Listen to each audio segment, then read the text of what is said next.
Hola a todos, bienvenidos a esta nueva semana de estudio bíblico del libro de Gálatas.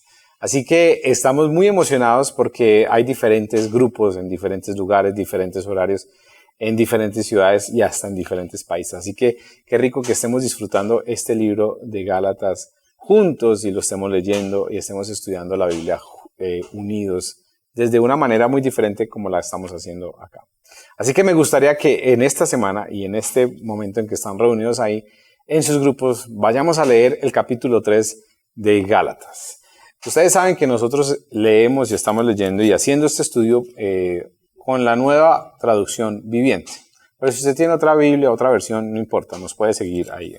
Pero por motivos de lectura lo estamos haciendo en la nueva traducción viviente. Así que acompáñenme al capítulo 3 de Gálatas. Pablo dice entonces: hay Gálatas tontos, ¿quién los ha hechizado? Pues el significado de la muerte de Jesucristo se les explicó con tanta claridad como si lo hubieran visto morir en la cruz. Déjenme hacerles una pregunta. ¿Recibieron al Espíritu Santo por obedecer la ley de Moisés? Claro que no. Recibieron al Espíritu porque creyeron el mensaje que escucharon acerca del reino. ¿Será posible que sean tan tontos? Después de haber comenzado su nueva vida en el Espíritu, ¿por qué ahora tratan de ser perfectos mediante sus propios esfuerzos? ¿Acaso han pasado por tantas experiencias en vano? No puede ser que no les haya servido para nada. Vuelvo a preguntarles, ¿acaso Dios les da el Espíritu Santo y hace milagros entre ustedes porque obedecen la ley? Por supuesto que no. Es porque creen el mensaje que oyeron acerca de Cristo. Del mismo modo, Abraham le creyó a Dios y Dios lo consideró justo debido a su fe. Así que los verdaderos hijos de Abraham son los que ponen su fe en Dios. Es más, las Escrituras previeron este tiempo en el que Dios declararía justos a los gentiles por causa de su fe. Dios anunció esa buena noticia a Abraham hace tiempo, cuando le dijo: todas las naciones serán bendecidas por medio de ti. Así que todos los que ponen su fe en Cristo participan de la misma bendición que recibió Abraham por causa de su fe. Sin embargo, los que dependen de la ley para hacerse justos ante Dios están bajo la maldición de Dios. Porque las Escrituras dicen: maldito es todo el que no cumple ni obedece cada uno de los mandatos que están escritos en el libro de la ley de Dios. Queda claro entonces que nadie puede hacerse justo ante Dios por tratar de cumplir la ley, ya que las Escrituras dicen: es por medio de la fe que el justo tiene vida. El camino de la fe es muy diferente del camino de la ley, que dice: es mediante la obediencia a la ley que una persona tiene vida. Pero Cristo nos ha rescatado de la maldición dictada en la ley. Cuando fue colgado en la cruz, cargó sobre sí la maldición de nuestras fechorías, pues escrito está: maldito todo el que es colgado en un madero. Mediante Cristo Jesús, Dios bendijo a los gentiles con la misma bendición que le prometió a Abraham, a fin de que los creyentes pudiéramos recibir por medio de la fe al Espíritu Santo prometido. Amados hermanos, el siguiente es un ejemplo de la vida diaria. Así como nadie puede anular ni modificar un acuerdo irrevocable, tampoco en este caso. Dios ha dado las promesas a Abraham y a su hijo. Y noten que la Escritura no dice a sus hijos, como si significara de muchos descendientes. Más bien dice a su Hijo, y esto sin duda se refiere a Cristo. Lo que trato de decir es lo siguiente: el acuerdo que Dios hizo con Abraham no podía anularse 430 años más tarde, cuando Dios le dio la ley a Moisés, porque Dios estaría rompiendo su promesa. Pues si fuera posible recibir la herencia por cumplir la ley, entonces esa herencia ya no sería el resultado de aceptar la promesa de Dios. Pero Dios, por su gracia, se la concedió a Abraham mediante una promesa. Entonces, ¿para qué se entregó la ley? Fue añadida la promesa para mostrarle a la gente sus pecados. Pero la intención era que la ley durara solo hasta la llegada del Hijo prometido. Por medio de ángeles, Dios entregó su ley a Moisés, quien hizo de mediador entre Dios y el pueblo. Ahora bien, un mediador es de ayuda si dos o más partes tienen que llegar a un acuerdo. Pero Dios, quien es uno solo, no usó ningún mediador cuando le dio la promesa a Abraham. ¿Hay algún conflicto entonces entre la ley de Dios y las promesas de Dios? En ninguna manera. Si la ley pudiera darnos vida nueva, nosotros podríamos hacernos justos ante Dios por obedecerla. Pero las Escrituras declaran que todos somos prisioneros del pecado, así que recibimos la promesa de libertad que Dios hizo únicamente por creer en Jesucristo.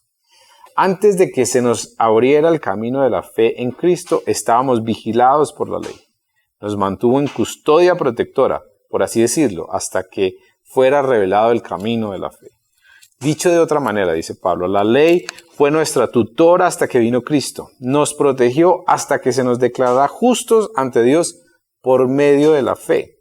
Y ahora que ha llegado el camino de la fe, ya no necesitamos que la ley sea nuestra tutora. Pues todos ustedes son hijos de Dios por la fe en Cristo Jesús. Y todos los que fueron unidos a Cristo en el bautismo se han puesto a Cristo como si se pusieran ropa nueva. Y entonces ya no hay judío ni gentil, esclavo ni libre, hombre ni mujer, porque todos ustedes son uno en Cristo Jesús. Y ahora que pertenecen a Cristo son verdaderos hijos de Abraham. Son sus herederos y la promesa de Dios a Abraham les pertenece a ustedes.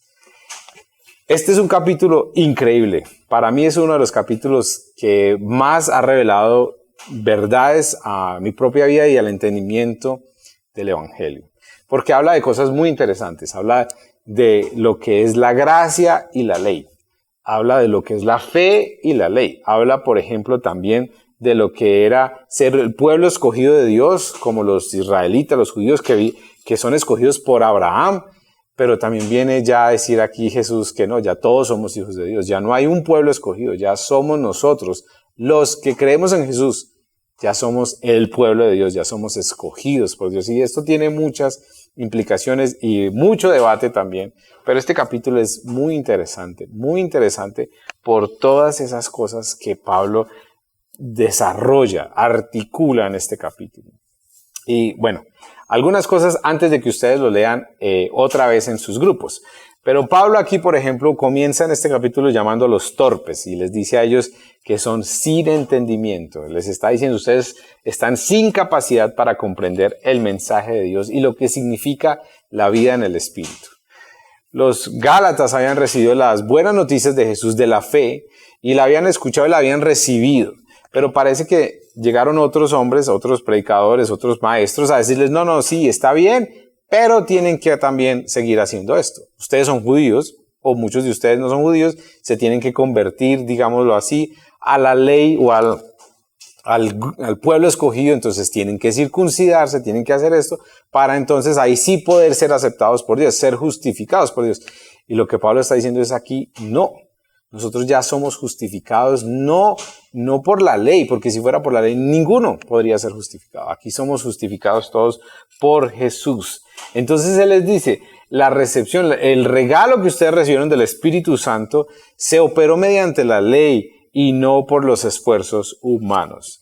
Y aquí entonces Pablo está diciendo esto, que se trata de hay, digamos, un conflicto entre la justicia por la ley y la justicia por la fe. Y este es un problema que todos nosotros tenemos, aún hoy en día, no siendo judíos.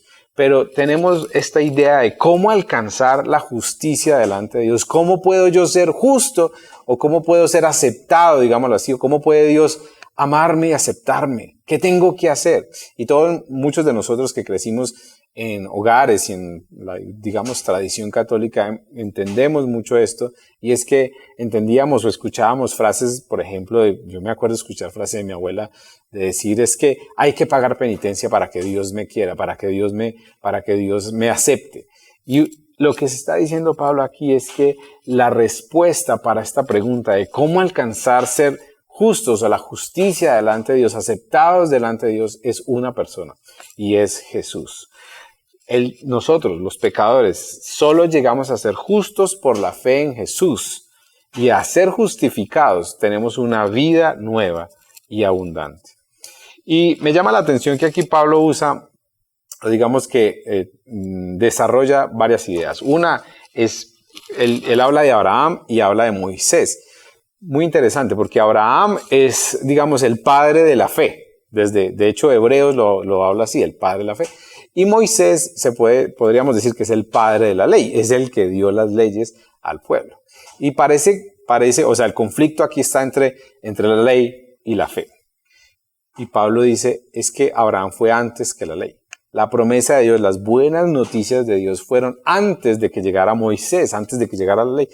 O sea, que las buenas noticias tienen que ver con la fe en la descendencia de Abraham. Y Pablo lo habla, ustedes lo leyeron y lo van a volver a leer. Él dice que no habla de muchas descendencias, sino de uno solo, y lo interpreta y lo lleva a pensar, nos lleva a pensar a todos nosotros y lo dice, está hablando de Jesús. Entonces, esto nos lleva a entender lo siguiente. Tanto en el Antiguo Testamento, que parece ser el de la ley, como en el Nuevo Testamento, la fe es la exigencia, es la única condición para alcanzar la salvación. Porque el Antiguo Testamento no es el pacto de la ley, porque no comienza con Moisés, comienza con Abraham, comienza con la fe de un hombre que era pagano completamente, pero que se encuentra con Jesús y empieza a caminar por fe hacia lo que Dios le iba a mostrar, una descendencia grandísima. Entonces, todo esto, es muy interesante porque pues, nos lleva a entender muchas cosas de la Biblia y muchas cosas aún de nuestra propia formación y de nuestra propia interpretación. Ustedes vieron que al inicio del curso, en la introducción, hablamos de que este libro hablaba de la formación cristiana, del discipulado, de lo importante que era esto. Pablo aquí en el capítulo 3 ya dice, mire, ustedes ya no pueden seguir siendo unos niños que necesitan un tutor para caminar. Ustedes ya tienen y pueden empezar a caminar por sí mismos.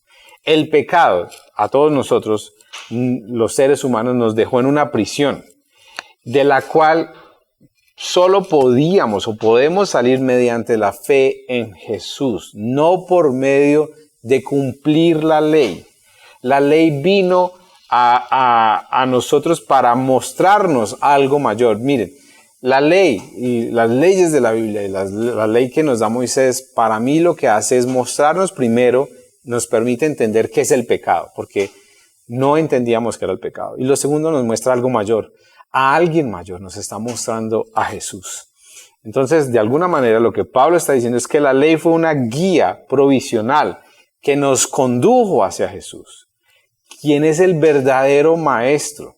Y ahora ya no somos más o no debemos ser más niños espirituales que necesitamos caminar con algo, sino que empezamos a caminar hacia la madurez. Dejamos de usar tutores y andadores y podemos entonces empezar a caminar solos en nuestra fe hacia Jesús o con Jesús.